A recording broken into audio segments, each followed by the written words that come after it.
Hey everybody, it's JANG here with already my first update to new JANG City. I just barely got this city here at all and kind of established it. Barely just got the stuff at this house at all. Already, there's enough stuff to warrant a full-on update. First thing that I'm going to talk about is light, or actually I'm going to show you light, because you notice it's kind of dingy here. Well, I got all of my bulbs in up top, but some of them are off, and it's a little bit more yellow to the right, and it's a little bit darker on this side of the city than it is on that side of the city. Well, in my other hand, I'm holding my phone. I'm just going to push a button right there real quick, and now we're up to full daytime brightness. It can also take us to kind of a sunset kind of look. Just changing some stuff out, getting it a little bit darker. You can go all the way to a nighttime kind of look. That's pretty striking.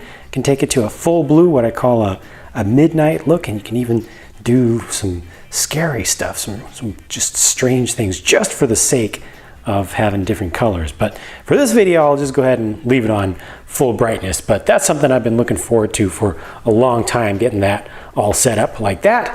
Now, since I'm on this side, let's go ahead and take a look at what has changed with the train yard. You notice it looks more open now. That's because I've once again re-optimized this space after actually getting it here and looking at the physical space. You know, everything had been designed purely digitally using the Blue Brick program, which you can Google, Blue Brick.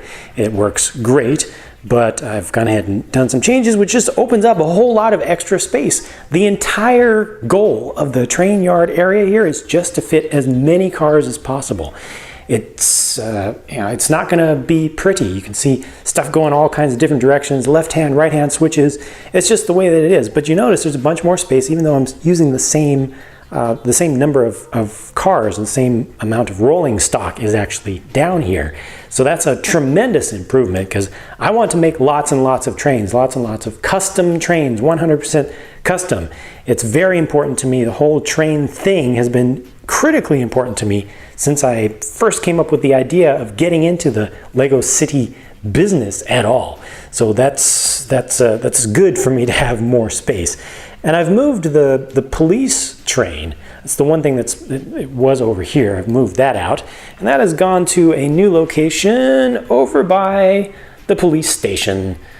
Very happy about that, because I've been wanting to put that close to there ever since I first came up with the idea of doing a police train. Now it will fit there. If only I had enough space to put my fire train over by the custom fire station back in the corner. I worked on that very diligently, trying to figure out a solution for that, and there just isn't one, at least not with what I've got going on so far. I want to really quickly address some major, massive misconceptions that I saw in the comment section on my original unveiling video for this city. First of all, this is an entirely new city. It does have some very familiar things. It does carry over all of my custom stuff from my original city, but this is not my old city. This is a new city, new rules, new ways of doing things. A lot of things have been moved around, and I have removed from myself the artificial rule that nothing that is an official Lego set can be placed on this table ever. However, the intent remains the same, to fill this up with custom stuff. As I very clearly stated in my blog post unveiling the whole thing, the intent is for this to be a custom city. Ultimately, I've just removed the rule so that now I can put stuff in the empty spaces rather than having a ton of empty, dead, unused, wasted space all the time while I slowly build up custom stuff. I've just put some stuff into those spaces that I already had. You know, cool Lego built, Lego designed stuff that I already have, that I've already built, or my wife has already built and we've already reviewed. I have the stuff. It's nice stuff. I'm not putting anything here that I don't like. And you know, rather than having nothing, I've got something, and I've got something that I like. So that's the whole deal here. Now this, okay, let's first get to this really quickly.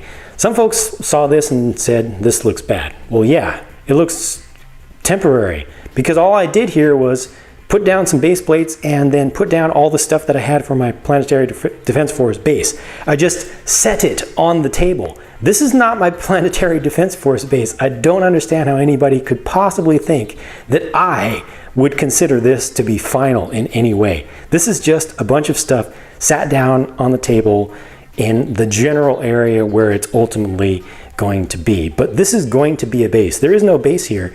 There's just some base plates with a bunch of stuff sat on it. So this is not done, period. Next, this back here, that is something that I simply did not clarify at all.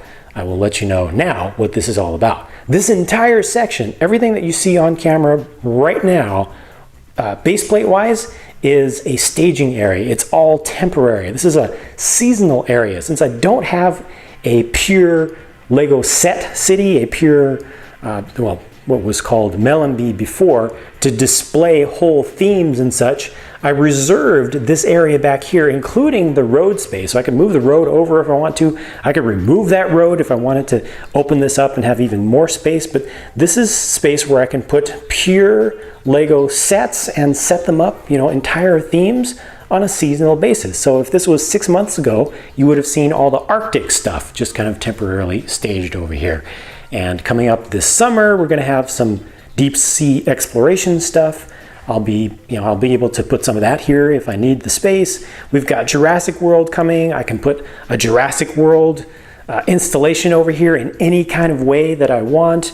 You know, anything that needs space. I could put the civilian space base stuff that's coming for Lego City for summer. I could put that over here. I could put two themes. So this is all just temporary right here. And I reserved this space to be the area that will change more than anything else in the entire city. Let's take a moment to step away from the city briefly to check out the new wall or enclave or cove of parts bins. This is going to be my new area over here for building, and this is awesome for me because all of my parts are in one place. I'll be putting my chair right there, and I'll be able to have this much larger space than I've been using for building custom stuff. So this is going to make it much more just comfortable and efficient for me to build more custom stuff because I've got more space on the layout, so that means more room for more custom stuff, and this is going to make it so much easier, so much better. Just all the stuff, not all the space is used up. Some of these bins are actually empty, some of the drawers are empty. I've got space to add more over here on the right, back there on the left. You know, this is going to work out really, really great for me. Still got some stuff that's, you know, kind of staged and left over from the move and needs to be arranged and such, but this is just going to be a great building space for me. I'll also be able to put up shelves up above. It's just all good. I'm really, really looking forward to that.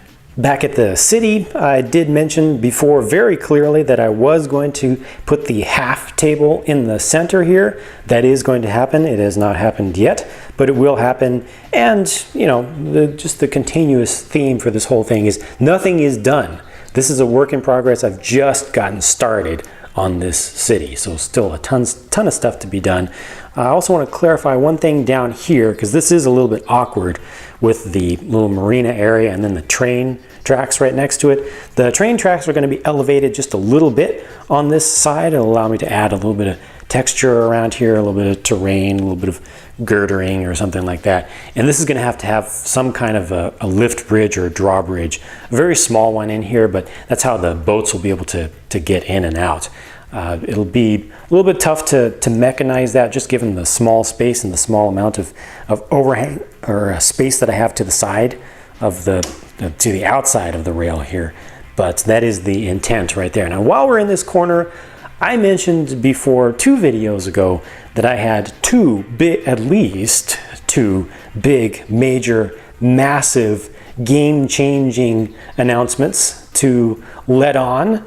And let's go ahead and check out number 2 right now. The first one was the removal of the rule that I could not ever place anything non-custom in my large city. Well, this is a new city, new rules, and I'm very happy to allow myself to put some stuff that's not custom here to take up some of the otherwise dead and empty space. Number 2, this now has the ability to build underneath. You notice all of my All of my parts bins are over here. They're not under the table anymore. Well, hello, Minecraft corner. It gets its own full table under here. Obviously, I need to set up some lighting under here, but that will happen when it happens. But this is going to allow me to have a larger space for the Minecraft stuff. It will have a little bit of an interface to the above world, but it won't be taking up a large amount of space, and it'll be able to grow more than it could have before. I'm going to try to put in an actual minecart track down here if I can. And what else?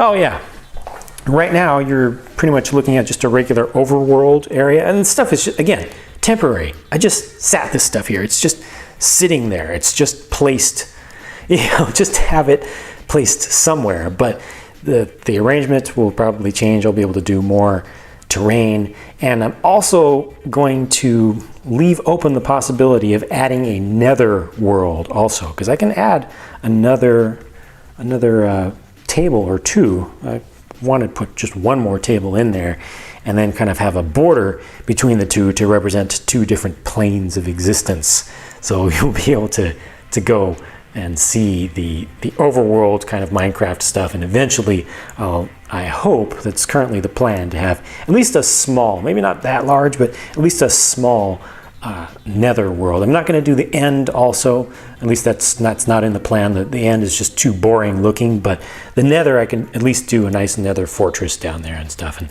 it'll be a much better place to place my my ghast also, which is not shown here. So, again, bunch of stuff is not shown, but that's the new big thing. I'm going to allow myself to build underneath the tables. I will put in lighting, and because I'm going to allow myself to put stuff under the tables, that means I can put stuff under the tables anywhere. And that opens up a lot of possibilities. If I need more space, I can give myself more space. If I need to put in something, or I want to put in something that really doesn't fit with the city at all. Now, I am not going to say that the Minecraft stuff didn't fit with the city, because to me, and it being my city on the old city, story-wise, backstory-wise, the Minecraft thing worked great for me. And I am not going to remove any major area that you see here with my custom stuff. I'm not going to take out my Planetary Defense Force base. I'm not going to remove my rail yard that I love. I'm not going to remove the zoo. I'm not going to remove any major things here to put in something else completely different. Only that area back in the back is really open for change, but that's reserved for actual sets. So most of the major stuff that you see here, major zones, are pretty well congealed. They aren't going to be changing much over time, at least not within the next year or so. But back there will change, and everything is going to still be built up. As I've always been saying since the beginning, hospital is going to go in, the skyscrapers are going to go in, office space are going to go in, restaurant, train station, all the stuff that I've said for a couple of years now that I've been planning and been very, very explicit about, I'm still going to put into this new city. It's always been in the plan, and it's still there. But all that custom stuff just takes a lot of time. And in the meantime, I've got a lot more to do. And fortunately, I've got a lot more in the city now to show you all. So that was a really long video. Sorry about that. Had a lot to say. And well, yeah, still a lot more to do. But I wanted to show you everything that's been done so far. I want to keep you guys updated frequently as promised. Whenever there's anything that's worth giving you an update video about, I'm going to give you an update video. And I also wanted, in this one in particular, I wanted to clarify some stuff that's just kind of been bugging me that people aren't understanding. I want to make sure that you understand what I'm doing and why. So that's it for this video. Thank you so much for your support. Thank you for watching. Stay tuned for more, because more is on the way.